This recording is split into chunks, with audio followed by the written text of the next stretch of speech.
Hello and welcome. So today we're going to have a quick look at turning a plane while in the sky. Just like the other couple of videos I've done so far, this is going to be a basic video. We're not really going to talk about the theory of aerodynamics or anything crazy like that.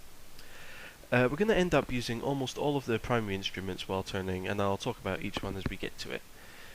So we turn the plane by moving the controls or the joystick to the left and right. This moves two flaps on the back edge of the wings near the tip of the wings. These are called ailerons. Move the controls to the left and the plane will roll or bank to the left. Move it to the right and hey presto, it rolls right. So how do we do this in a correct controlled manner? This is where we use the attitude indicator mainly. This confusing looking instrument tells us how much the plane is banking. We'll just keep it simple for now. These markers at the top indicate 10, 20 and 30 degrees of bank, and the orange arrow is how you determine how many degrees the plane is currently at. Here's a few examples. Here is what the attitude indicator looks like when banking to the left at 10, 20 and 30 degrees. On the opposite side, here we are turning to the right at 10, 20 and 30 degrees. So let's jump into the simulator and have a look at a proper live example. Okay, so here we are in the simulator. We're flying west at 3,000 feet at the moment. So what we're going to do is we're going to do a gentle 10-degree turn to the left, and we're going to end up facing south. So to turn the aircraft, what to do is to just push the controls to whichever direction you want to go until you reach the desired bank angle. And then once you've reached that angle, just ease up on the controls and the plane will actually hold that angle. And then once you reach the desired heading, then just push the controls in the opposite direction to roll the wings level. So I'll show you now what I mean. So we're just going to push left, and just keeping an eye on that orange arrow, and you see we're at the 10-degree mark. So just easing up on the pressure, and the plane is holding steady there. So just keeping an eye on that heading indicator at the bottom.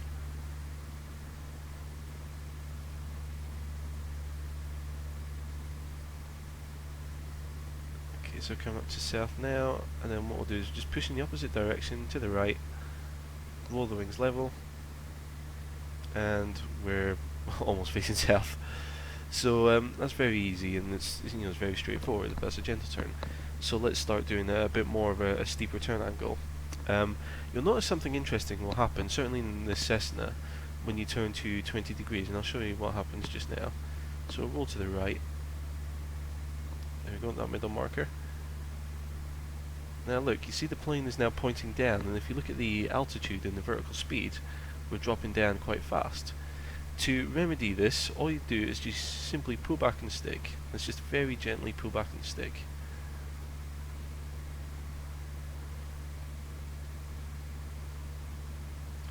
Just to kind of control that vertical speed there.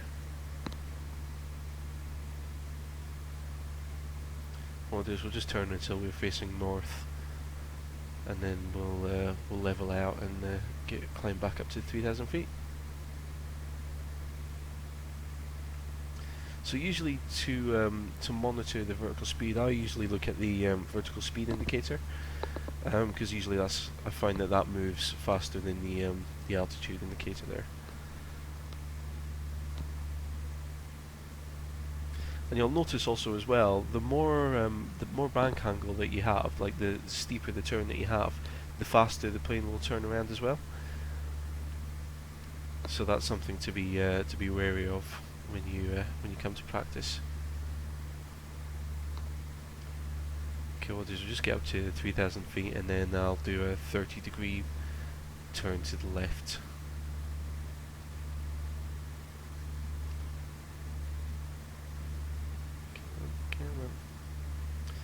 Yeah, usually when you're doing a turn, the reason that you want to keep it level is obviously so you don't gain or lose any altitude. You can lose maybe about 100 feet either above or below your kind of starting altitude. It's not a big deal so long as you're sort of aware of it and you're keeping it under control. then yeah, then no one's gonna kind of bite your head off for it. Okay, so we're back up at 3,000 feet there, and what we're going to do is we're going to do a 30-degree turn to the left until we're facing south. So we'll roll the plane over. See the vertical speed's coming down, so we'll just pull back slightly and just catch that early. So watch the heading indicate. You see we're facing west already, so we're turning very quickly.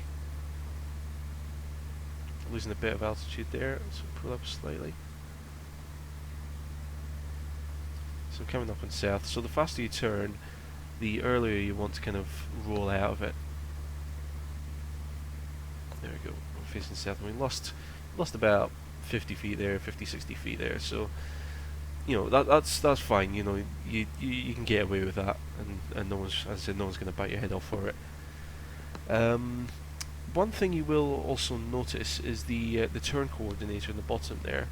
Basically, that indicates whether the plane is slipping sideways through the air, and it's quite easy to remedy. I'll just do it like, yeah, I'll just mess it about just now. What I'm doing is just pushing the rudder left and right there,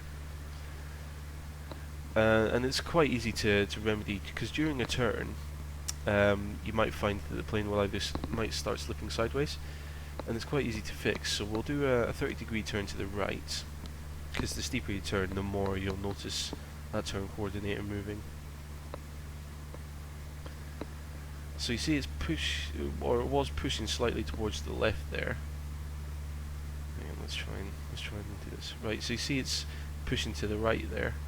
So all you do is you just push the rudder in the same direction that the ball is moving to control it. So I'm pushing the right rudder now, and you see it's kind of jumping back and forth there. I know my vertical speed is sloppy during this turn, but I just want to kind of show you what the turn coordinator does there. So yeah, if the ball is moving towards the left, then push the left rudder to bring it back to center. If the ball is to the right, push the right rudder and you'll bring it back to the center. One other thing I wanted to cover while I'm still in the plane here is you'll notice that I'm saying roll and bank a lot, and some people might get confused between the two. What I find is usually the bank is how much the plane is tilted over, and the roll is the actual movement between that angle. So at the moment we're flying straight and level, and then what I'll do is let's turn to the left. We'll do a 20-degree turn to the left. So what I'll do is I'll roll the plane until we reach 20 degrees, and now we are at 20 degrees of bank. So bank is the angle and the roll is the actual movement. That's the best explanation I've found. Essentially they're the same, but that's the only kind of slight difference that I've found between the two, and I hope hope that doesn't confuse people, because a lot of people say roll and bank, and they both relate to sort of the angle at which the plane is turning. And yeah, that's about all there is to turning the aircraft. If you want to practice this, be my guest. Remember to try and practice turning both left and right. So a lot of people, sometimes feel comfortable only turning in one direction, but obviously you will need to turn both left and right when you're flying. So, get comfortable doing turns left and right at 10, 20, and 30 degrees.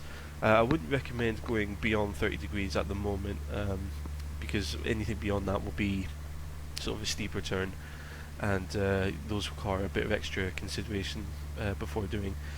So thanks again for watching. In the next video we'll be looking at descent and landing the plane. So that'll be a very exciting video, and yeah, I hope you're enjoying the series so far. As always, if you've got any questions or comments, please leave them below, and I'll answer them as soon as I can. Thanks again for watching. Take care. Bye bye.